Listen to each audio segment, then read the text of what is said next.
Welcome, ladies and gentlemen, to my second Let's Play, both for this YouTube channel and for my Hitbox stream, which I'm currently streaming live on now.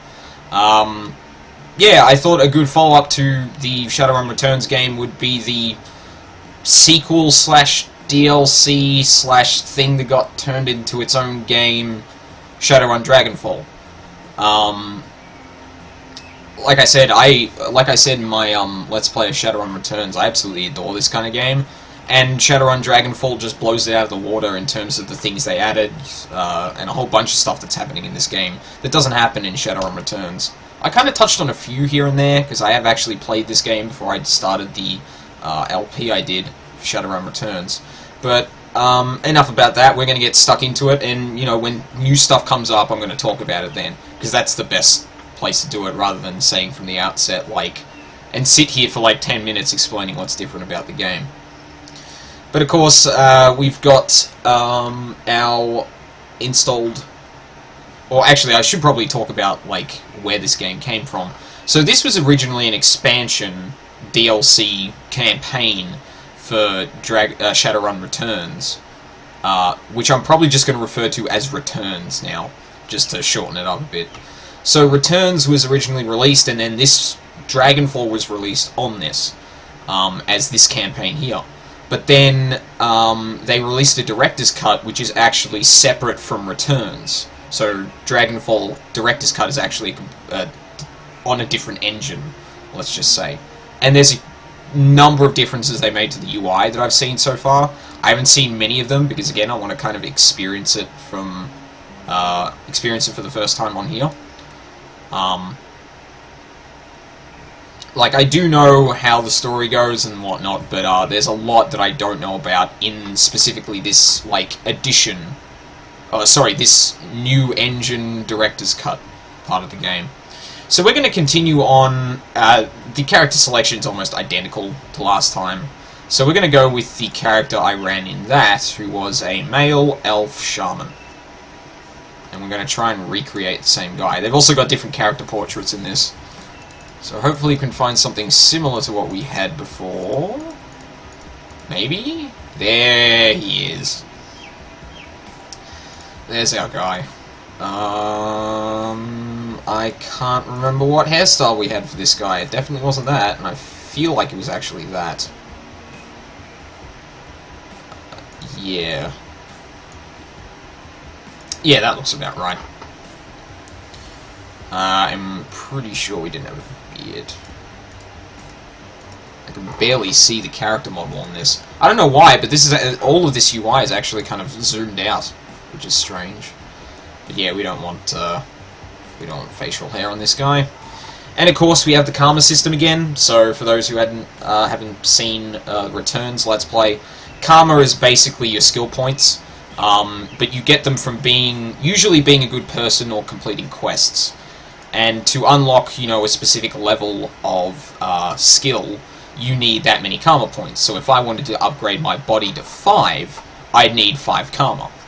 And, this whole bunch of trees dictates kind of the skills you can use. Quickness is related to a lot of weapons and some melee stuff. Strength is very melee, and it actually also determines, grenade throwing and stuff like that. It's basically everything that, is related to strength. It's not exactly hard to figure out. Intelligence, willpower, and charisma are the difficult ones, though.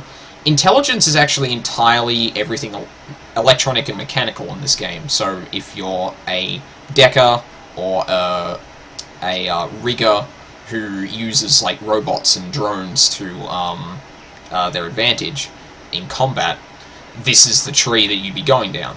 Willpower is all magic, and charisma is all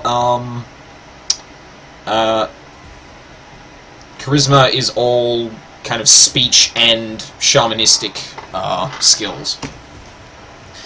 So we are going to be a shaman with a sniper rifle, because that's what we did before. This karma tree it's put me in a really weird position, actually, because I can't do much. Or specifically in charisma. Like I said, if you want to do... oh, actually, no, I have 7 karma. Oh, okay. For some reason I thought I had 5. I don't know. Okay, and so shamans get to choose a totem that gives them a ability they can use in battle, and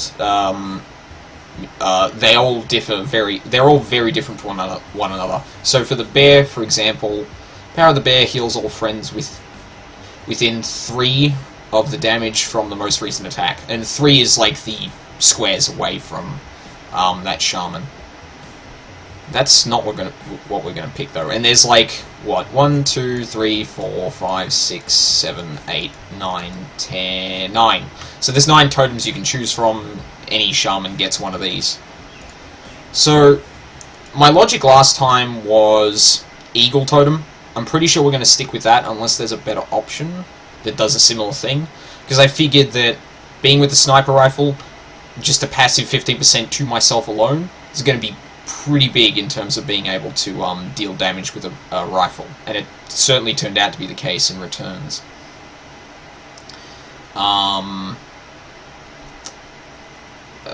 Eagle's proud, keen-sighted, sees all, yep.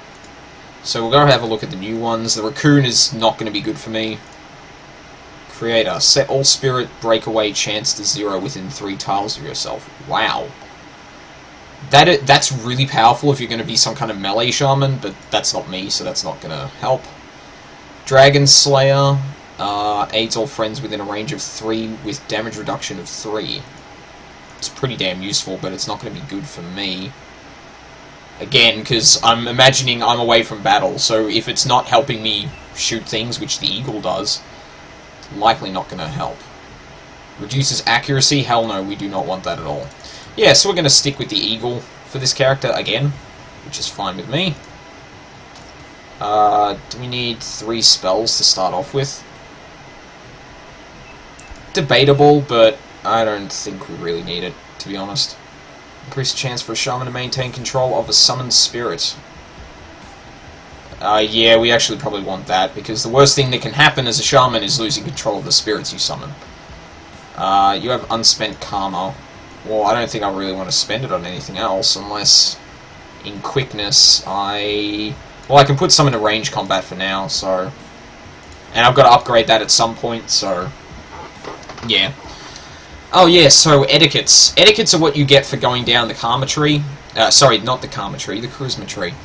And for each so ever many points, you get an etiquette, which is basically, like in, say, games like Fallout, sometimes you get perks that just allow you to go into a different part of a conversation or easily convince someone.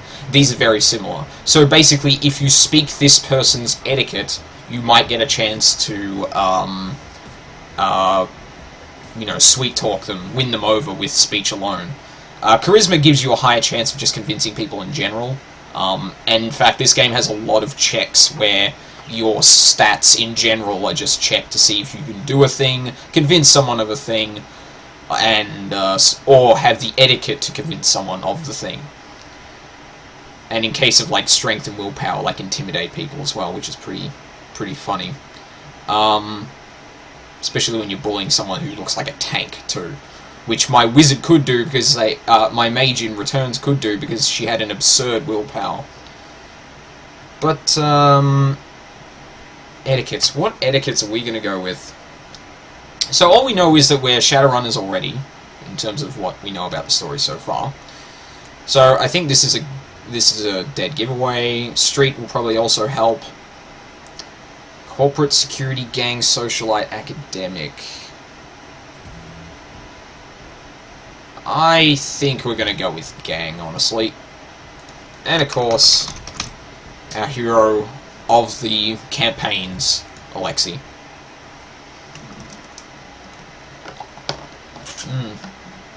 All this UI is, I really hope the game is not letterbox like this. Because this is much smaller than, it usually is. In fact, I'm going to quickly look at OBS. I mean, you can read that if you full screen it. I don't know. That might be a bit small. I might need to check out the video again and, like, kind of see if that fits and all. So I didn't realize it was that zoomed out when I checked this game out initially. Anyway, The Hartfield Manor run. Life was good, easy jobs, regular pay, a reliable crew. But things went south, and you had to drop off the grid, put a bullet in the past and start fresh somewhere new. The promise of opportunity and anonymity draws you to the free city of Berlin, the Flux State. A grand experiment in social order. Corporations tread carefully here. Even the great dragon Lofwehr only has so much sway in the constantly evolving power structure in Berlin. The perfect place for a savvy Shadowrunner to disappear and begin new. And as luck would have it, home to your old partner in crime, Monika Schaefer. It's your third run with Monika and her team. An old castle holdfast 1 hour east of Berlin, perched on a hill overlooking the countryside. The job is standard smash and grab. Crack the vault, grab the data, get out in one piece. A mediocre payday, but work is work. As the team gathers for Monika's pre-run briefing, you pause to take in your surroundings.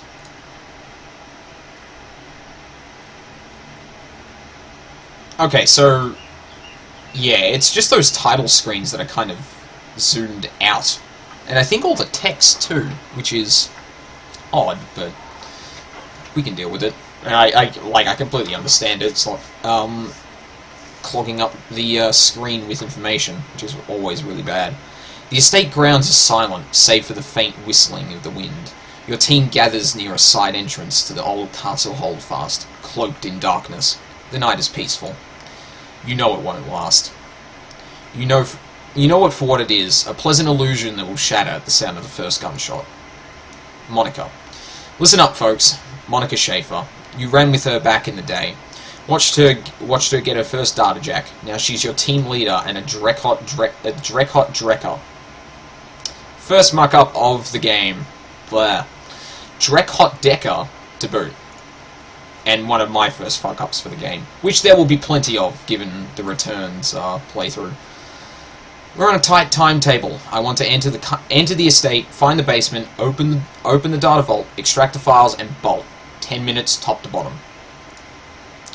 Trying to get home in time for Worm Talk, love. Dietrich, Shaman, the old man of the team. He smiles at her, his facial tattoos writhing in the moonlight. Monika's eyes twinkle with mischief. Maybe. How many times have I told you, you can't trust anything that comes out of a dragon's mouth? That trid trash will rot your brain. She grins. It's educational.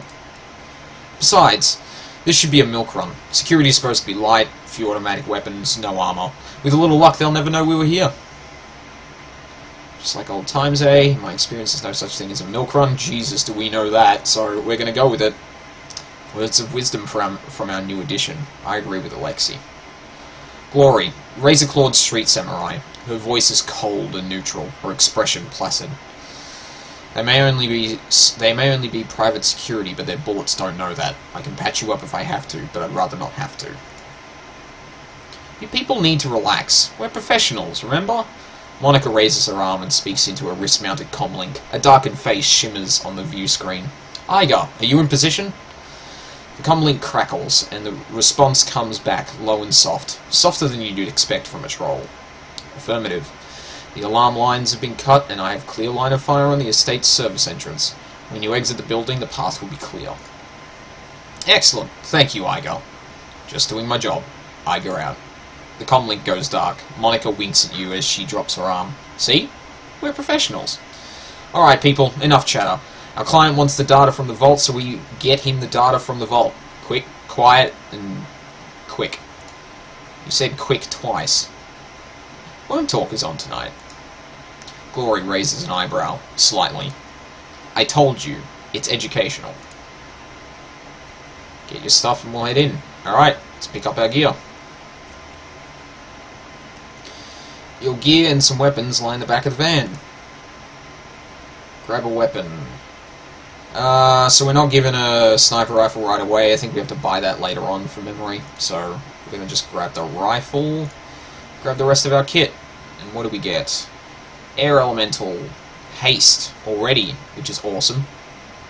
Basic med kit, trauma kit, we get Acid Bolt. Okay. Don't remember getting Acid Bolt. At least not this early on in the game. Alright, I think we're good. Keep trying to right click to move. Jesus. I've been playing way too much Diablo on that. Okay. No guards, so I guess we just go in. Very surprised that I gotta keep the team alive, get to level 4, into the building. Alright, let's go. Let's go. Why does this guy have private museum? The owner of this estate must have money to burn. Couldn't have put it better myself. I was about to ask why this guy has a what looks like a Tyrannosaurus in his house in general. A variety of remarkably well-preserved Slavic artifacts. Ooh, what's over here? The vase in the case looks both very old and very valuable. A fine scroll work of lapis and gold leaf decorates its exterior, and the interior shimmers with the organic beauty of abalone shell. Your fixer could probably move this thing in a heartbeat. You can't help but notice that the glass encasing it looks awfully flimsy. So, in the one other playthrough I've done of this game, I just walked away because this thing seems alarmed. Like, I can't imagine that this place is not alarmed in some way. And since we just want to try and get in and out, I'm gonna walk away. Because I don't want to raise no alarms anytime soon. Cask in the display is decorated with something ivory. Blah blah blah, expensive blah blah. Alright. Looks like we're still reasonably clear. Intel says that the elevator should be to the north. Coolio. Let's do it. Is there a thing to the south? I've never actually been down there before. Open. Thank you. Oh, good. There are some guards. And a door opened. Not behind us, though, so... Turn-based combat. You are now in turn-based combat. Yay! I already know what's going on. Okay. Okay, so the number keys... Oh, wow. Okay. I need to stop for a second and actually gush about what's on this what's on this now. So, not only do we have hotkeys for changing abilities down at the bottom right with QE and that, also I am covering up part of the UI, which kind of sucks. I might actually just quickly minimize myself a little. Just so you can see all of that. I mean, you don't need to see my big ugly face, like, covering up everything. But even if I'm just trying to do this for the UI, I need to point this out right now, because this is so much of an improvement from Returns, it's not funny. So first off, not only do we have this down in the bottom right, QE, and what I would assume is, like, I don't know, W and R, I guess? Either way. Not only do we have hotkeys to change from inventory to abilities, which is brilliant. We have a couple of things here. 1, 2, 3, and I would presume 4 after that as well. Actually, should I be able to... Oh no, WASD controls the camera as well. I didn't actually know that. So we've got hotkeys for weapons in our inventory as well. Not only that, but we've got the abilities bar down here, which is... So, when you level up things like ranged combat with specific weapons, and when you get better abilities and stuff like that, you have more options with each of your weapons. So, and this bar actually shows all of that, which is so much better than what you had before, because you had to, like, click through these to get the one you want, click into this ability thing to change. So this is... Holy crap, is this a massive improvement. Also, showing the hit chance on everyone here is brilliant as well. So that's going to be huge. Flanked. There's also some new information on this kind of... I wonder what that means. It also looks like... Oh, look, there's... Okay, so there's cover indicators as well now. And also what I would presume are armor? Or something? Either they've added a new mechanic in the game, or they've now got a visual representation of armor in the game, which is pretty good also, knowing, like, you know, this guy has a lot of armor, but these two don't. And also just naturally telling what cover everyone's in. That's brilliant. And I think the reason he's flanked is probably because he's facing this way. I don't know, I can't really tell. Alright. So we're actually a much better shot with the acid bolt. But do we do more damage with the... Yes, we do much more damage with this rifle. So... we've only got 2 turns. Oh yeah, so... And a quick introduction to the combat, in case people haven't seen Returns. You have ability points, action points every turn. This increases throughout the game so that you can do a few more things every now and then. But yeah, and each of your abilities costs a certain amount of action points.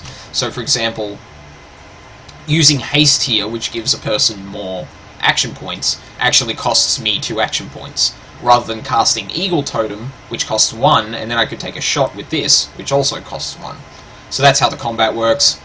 The vision, like, where I can move and that's still not greatly indicated, but... sorry, I mean, I'll get to that in a minute when it actually occurs, but...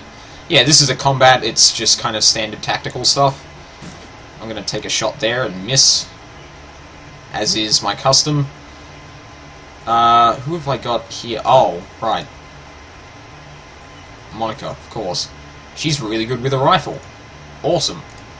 Hopefully we can miss again. With the person that should actually be able to hit someone. Glory, of course, is our melee. We've got another Shaman in Dietrich, who is a much more of a support role than what I'm going to be doing, which is a little bit of an offensive version of it. Oh, why? Oh, okay, so that's a really weird selection for a button, going from, what was it, E? What was it with someone else? Who can I click on? Q-E-Y. That's a really odd, I did not want to move Dietrich there, I was trying to click on Glory. Shit. So the clicking in this game still hasn't improved a lot, I think. Either that or I was just being a dunce. But I definitely remember in the first game having a lot of trouble like clicking on specific people. It seems to be a little bit better now, actually. Like, there's still part of them... Yeah. There's still parts of models that aren't clickable, but... And I just did it again. Trying to click on Glory and then I just kind of swipe downwards. This is going to be a good Let's Play, I can tell. Alright, we're going to activate Glory's Adrenaline Pump, which gives her an extra action point, and we're going to run at the security guard. Eat it! And miss, again. Oh boy. So that's kind of very hard, showing its colours, I guess you'd say. Where it's very hard to hit people at the start of the game. Because you just don't have very good accuracy in the slightest. So we're going to activate our Eagle. That totem casting is actually a lot faster than the original game. Because in the original game, it actually took like a few seconds. So I'm really glad they actually retooled that a bit. I'm also really glad that Aleksi is continuing to miss, like in every episode of Returns that there ever was. So Monica can't hit anyone, but I think if we move over to where Aleksi is, we get a really good shot on this guy. And we finally hit someone. That keeps flashing too, I don't know why.